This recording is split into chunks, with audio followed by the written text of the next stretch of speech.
the first topic entitled The History of USRDS will be presented by our old friend, Professor Allan Collins.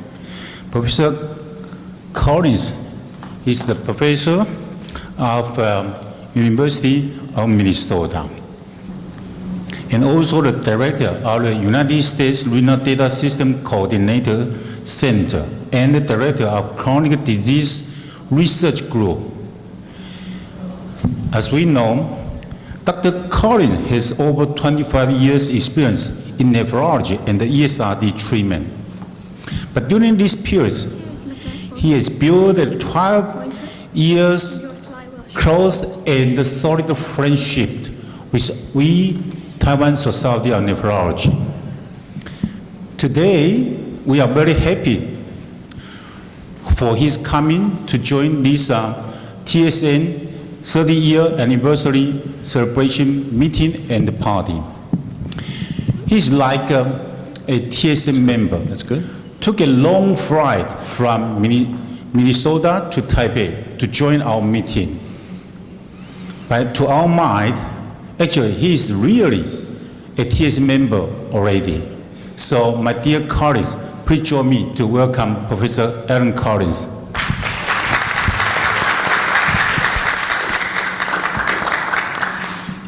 Well, thank you very much for the kind introductory comments. Now, this is my, I think it's 13th year coming to Taipei and Taiwan, and it's a real pleasure to come to this part of the world. Such great hospitality and great history here. So what I would like to do today is the organizers have asked me to sort of give the history of the USRDS. And so what I would like to do is take an opportunity to sort of talk about not just the history, but the philosophy of how the USRDS registry is actually run. And what is its public health mandate, and how does it fulfill those things? And that will give you a lot more perspective on when you actually see the annual data report from the USRDS, why it looks in a particular way. So at the beginning of most talks, we all like to sort of start out with an outline. So the USRDS was first authorized by a congressional act in the mid to late 1980s. And then the first contract was with the NIH and in 1998. 1998, and it was with the Urban Institute. 88, excuse me. The second contract was with the University of Michigan, and the last two contracts each year for 7 years each has been with my own group in Minneapolis. Currently, the contract runs out February of this year, and we're actually in the competitive bidding process right now. So you don't own the USRDS, you actually have to make a very large proposal, and that proposal is vetted. And it's a competitive bid. So let me sort of give you this perspective of how my colleagues and I at the USRDS view the USRDS. And generally, I think that most registries in countries that are the national surveillance system to define classic epidemiology disease, for the kidney disease in the US, it would be the USRDS. In Taiwan, it happens to be a combination of the Taiwan Society of Nephrology and the Bureau of National Health Research Institute. Registries, by their nature, are public trust entities. In other words, they collect data and they're supposed to report on the data for the country. And as a trust, the investigators at the registry must have the ability to publish the data and be transparent on where the data comes from and how accurate the data is, etc. And at all times, the registry must place patient safety and access to care as its top priority, because that is part of the public health agenda in the country. Now, traditionally, defining the disease burden is pretty typical for a registry. So that would be here the incidence, prevalence, characteristics of the patients, methods of treatments, complicating conditions such as hospitalizations, survival, economic. Now the policymakers really do like projections to know what's going to happen in the future. And that's a pretty typical function of the registry, and I'll show you what we do with that. And somebody has to interpret the data. One interpretation of being a registry is you just collect a bunch of data and you make a bunch of tables and graphs and you just put it out there, but you don't tell anybody what you think it actually means. USRDS takes a different view of this. But you have to actually know your audience. It is more than just the physicians who are actually generating this data. It is actually the public at large, the policymakers, the politicians who are going to make decisions on how to allocate resources, public health officials and the providers and the patients' families, etc. So it's a broad audience that you're trying to speak to, which means that from our perspective at the USRDS, we try to tailor the book to tell a message to more than one audience. It's not just one view of it. So it's about telling a story to your audience, because really you're trying to connect why somebody should care about this disease and what's happening in actually in the country. The story must be engaging, particularly to the public, and not just what the physicians would view as what's in the main interest. The story must be helpful to the policymakers, as I said. You should tell at the beginning why this registry actually exists. When was it created? How is it? What's its oversight? And then reporting just the facts, in my opinion, is inadequate, since few people would understand the implications of the data itself, the trends in the data, what's happening. The report should be visually appealing to engage the reader to look into the book. So some people have asked us, why do you use such artwork in the annual data report? The artwork is actually not intended for the scientific content at all. It is to stimulate you to look into why did we pick this particular artwork. A classic example of this is the Journal of American Medical Association has every month a piece of artwork, a picture, a painting, on the front of its journal. It has nothing to do with the journal itself, but it's about the history of that particular piece of artwork that sort of broadens the perspective of the reader, that this is just not about the science of medicine, because the science of taking care of people is also their culture and history. Now lastly, the most routine details of a registry can consume too many pages in the beginning. And so you really want to put those in the appendix at the end. They should be there, but they should not interfere with your audience getting their hands on the data, to be engaged. So let me give you some examples of how artwork was used in the annual data report, because we're probably one of the few registries in the world that actually do this. So over the years, we tried to use the layout of the book to have some type of metaphor for the conditions that we're covering. For instance, in 2009, we actually used Da Vinci as the centerpiece of the annual data report. Now, it just so happens that in 2009, that was also the year the International Society of Meeting of Nephrology was in Milan, and Da Vinci was the centerpiece of that. In 2010, we used American music and the cultural aspects of different racial and ethnic groups in the United States, and we used that as the theme. In 2011, we used the constellations of the stars and how they're viewed by different cultures. 2012 was the preservation of the natural world, where we actually showed the national parks in the United States. And this year, we actually used the metaphor as a navigation of the globe and cartography, and how our increasing knowledge of how to navigate to distant ports and lands has really improved our knowledge. So each spread in the annual data report and the colors that we use are intentional. A black and white book, in my opinion, is pretty boring to look at. And the whole world has actually moved to color. So let me give you an example. So here's the cover of the 2009 annual data report. And this picture in the lower right corner is actually a piece of artwork from the Renaissance. And the book actually uses Renaissance art. But what is not told in the book is every page in that book is actually formatted to 14th century printing. The fonts that were used were 14th century fonts. The golden rectangle that was depicted here as this Fibonacci curve is actually the cornerstone of printing in the 14th century. That is the century by which Da Vinci did all of his work. So we tried to bring together the printing techniques, the quotations from Da Vinci, and you can actually see a quotation at the bottom there. In 2010, we used the star maps, which you can see up on the upper right there. That's the constellations of the world.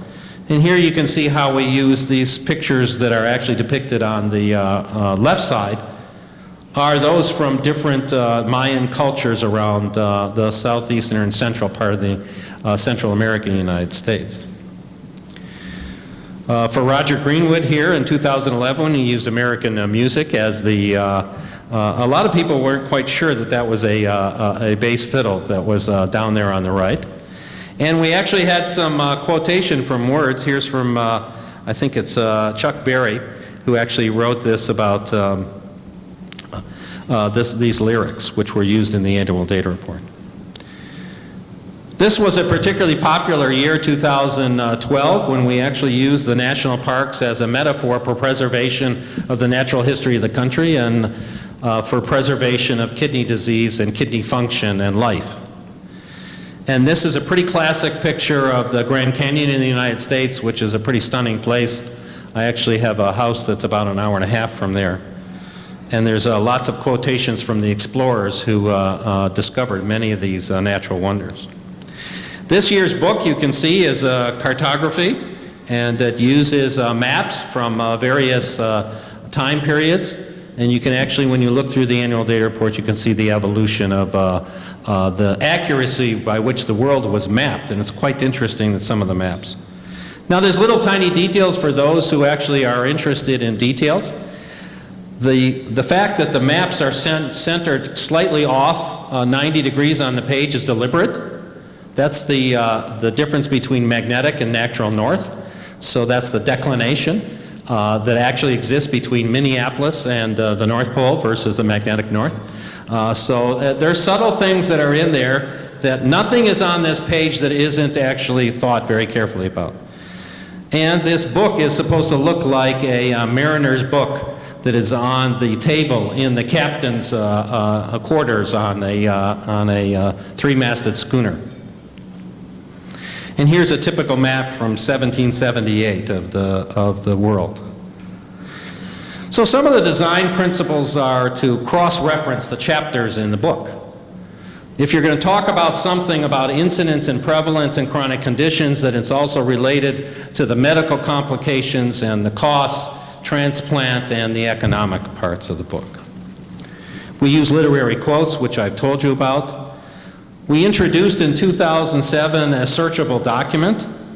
We even introduced a flash program, so it allows you to actually view the entire annual data report and actually pick up one corner of the book with your mouse and actually turn a page. And you can actually see the whole book. And then you can run the mouse over the book and it magnifies the book. It allows you to see the whole thing.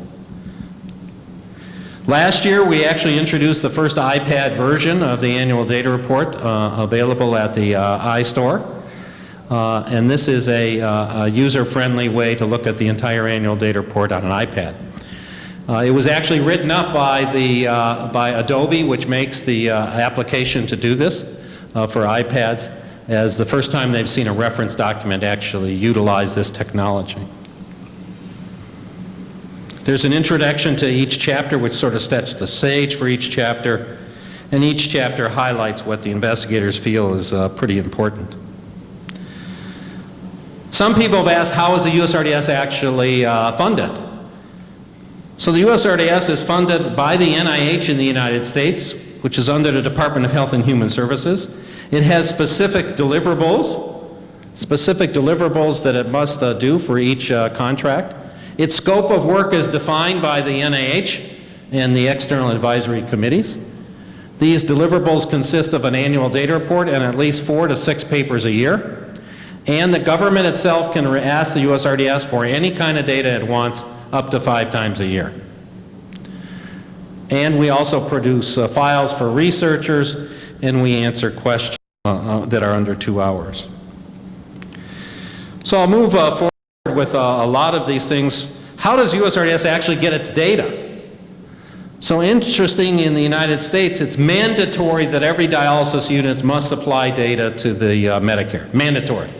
If you do not provide the data, you do not get paid 1 penny. If you don't pay, if you don't supply the data, you don't get paid. So everybody supplies data. The USRDS has an interagency agreement between the NIH and the Centers for Medicare to give us complete access to all the federal data for free. The USRDS is actually run as an independent contractor, independent from the payer, directly reportable to the public health scientists part of the NIH, and we also make this data available to the public. We have strict requirements under the Privacy Act for confidentiality and protection of the beneficiaries. Any violation of that means that the USRDS and all its vitals and all its investigators are actually fined. We're actually put in jail. So the penalties are pretty stiff. So let me give you an example. So here's the organizational structure of the USRDS. It's under the Department of Health and Human Services, which is like way up here. Here's the NIH. We're under NIDDK, kidney, urologic, and hematologic disease, and here's our project officers. There's a steering committee over the USRDS, which is down here. We have CMS that does not directly control USRDS. NIH directly controls USRDS. And there's some special oversight committees. This is an example of our organizational structure for the coordinating center. Dr. Foley is the deputy director, and we have epidemiology co-investigators, medical, biostatistics and economics over here, annual data report production, etc. So let me give you some data from the annual data report. So this is the CKD population in the United States. It's actually generated from the NHANES random sample in the country. So this is the population. So these circles, the universe here, the US population is the large circle. And you can see if you took a eGFR less than 60 or an albumin-creatinine ratio greater than 30, you can see about 13% of the population have some marker of kidney disease. Here's diabetes. 9.3% of the population carries diabetes. Cardiovascular disease, almost 8.5% carry diagnosis of heart disease. And you can see the differences if you look at this just by GFR that's low or an albumin-creatinine ratio. And you'll notice that the diabetes and heart disease circles are the same, just changes the size of the CKD circle.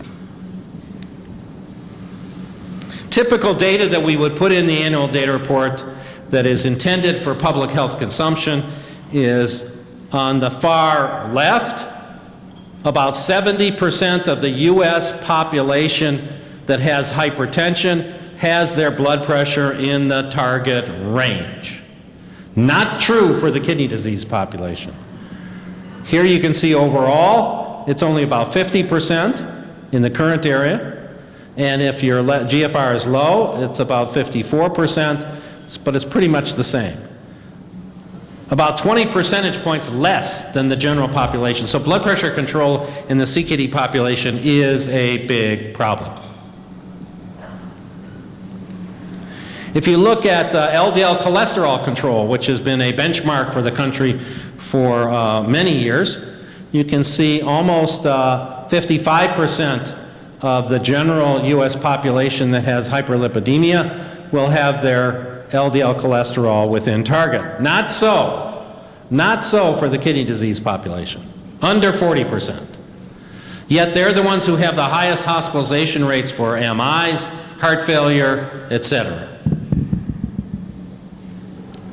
And glycemic control. And here might be the only place in the US data where glycemic control at about 50% with hemoglobin A1Cs less than 7% is about the same or slightly better in the kidney disease population. The only parameter.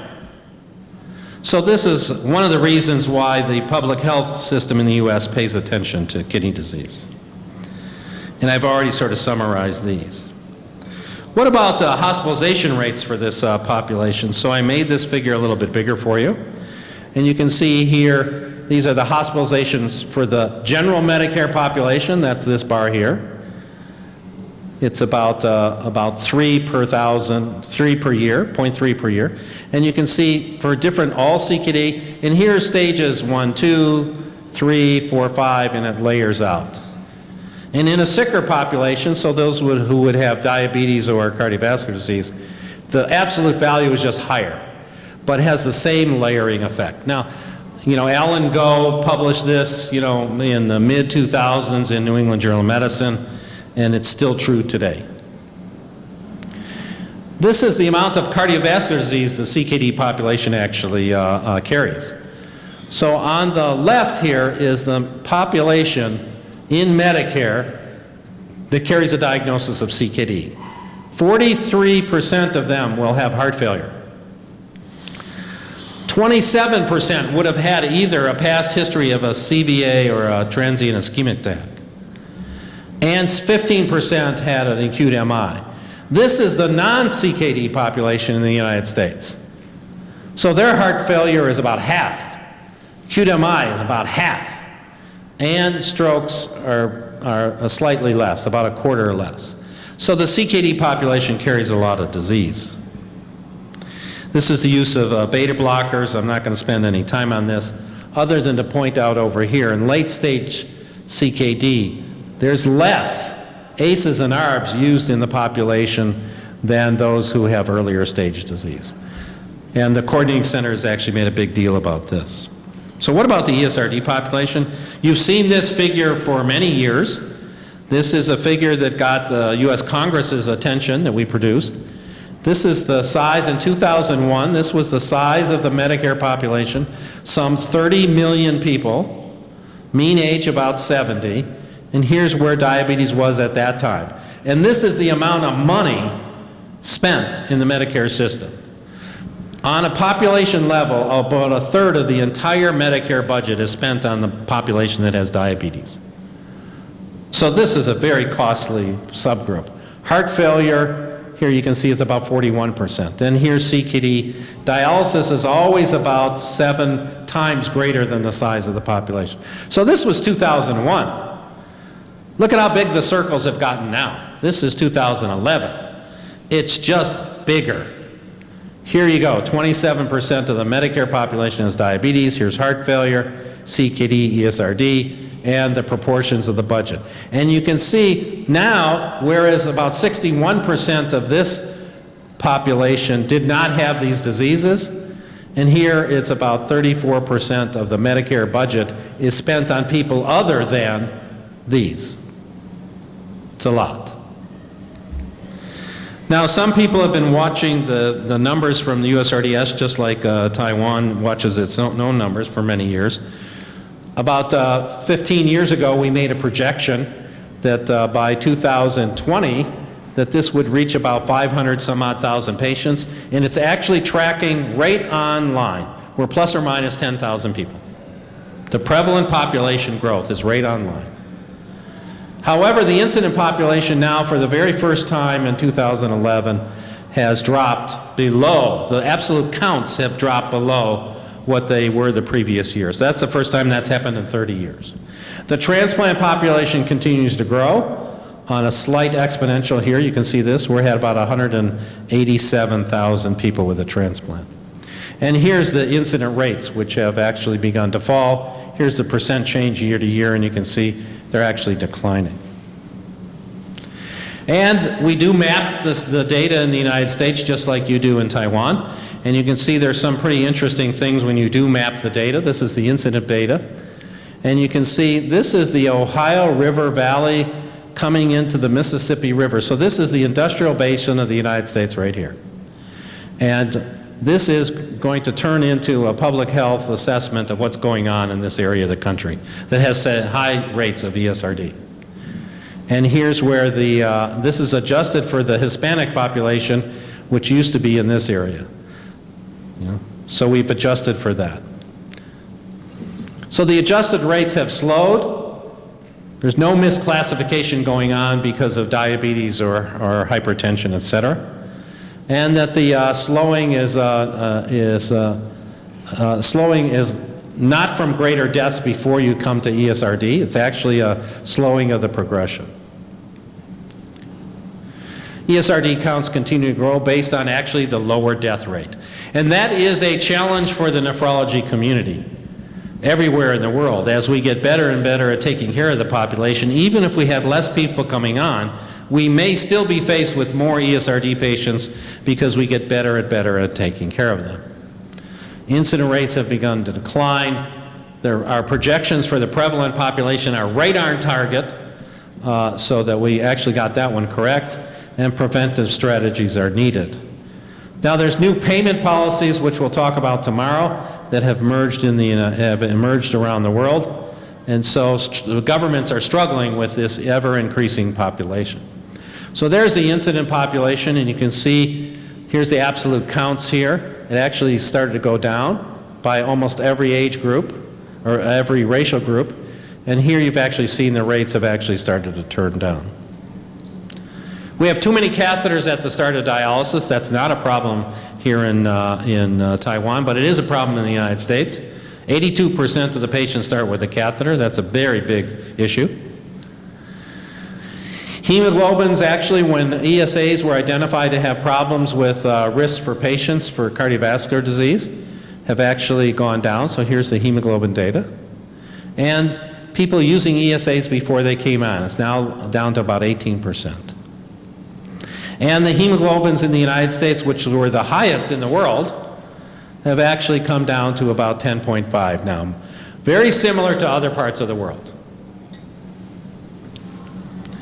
Hospitalization rates have actually slowly gone down. We're now at about 1.8 per year. It was stuck at about 2 per year for a very long time.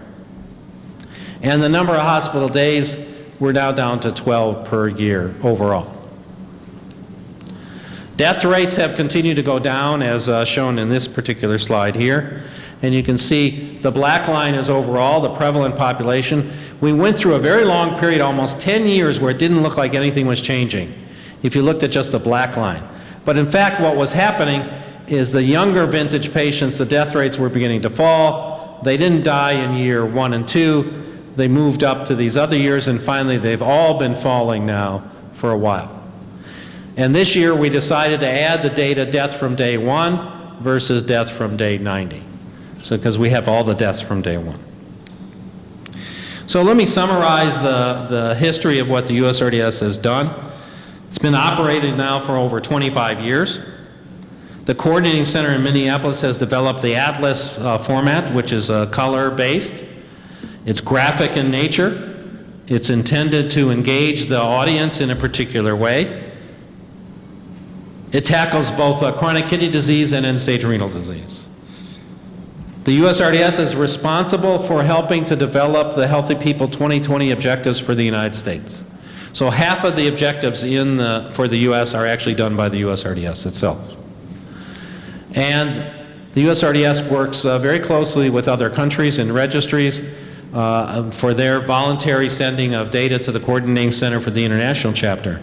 And since the United States is a large melting pot of ethnic and racial groups around the world, we really do feel that we need to know how things are done in other parts of the world, so it will help inform us about these populations in the United States. So let me end there, and thank you very much. This is a wonderful occasion on your 30th year, and I'm very happy to participate. Thank you.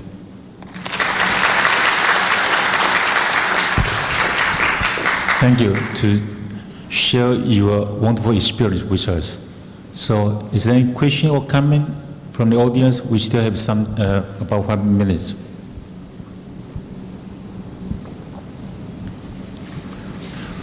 Well, let me raise one. I know that before you are in charge of the USRDS data system, the annual data report, actually the format is not like this. No. Right. So the prior 10 years of the USRDS, the book was black and white. 90% of the book was tables. There were only a few figures, and it was made of a particular, well, it was a less expensive printing process than what we use right now.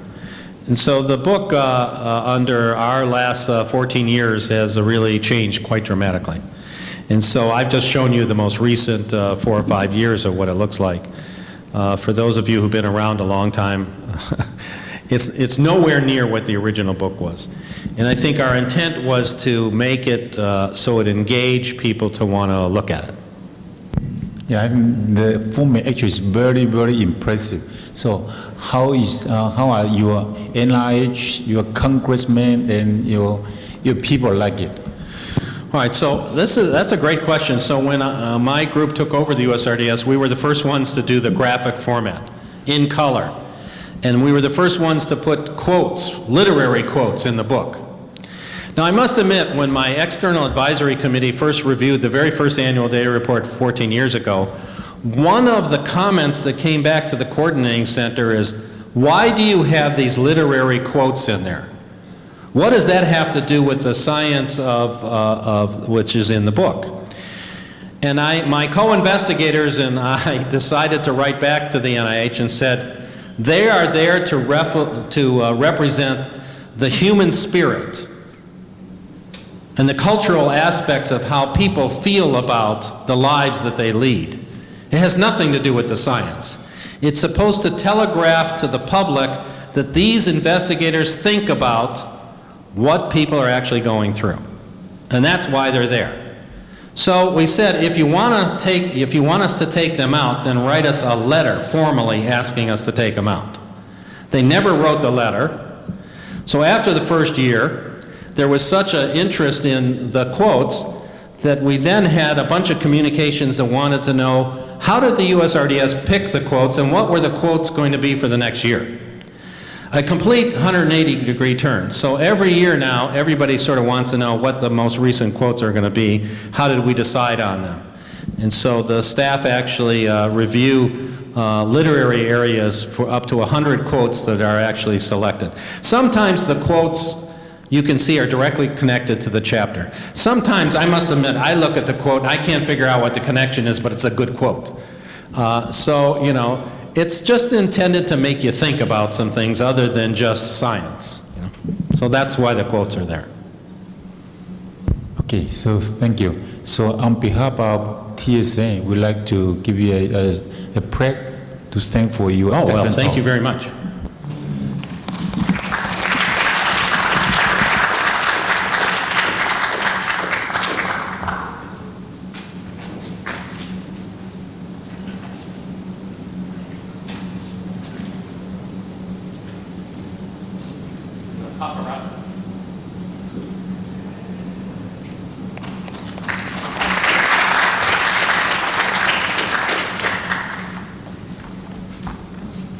Now let's welcome Professor Huang Qiujin to preside the second talk.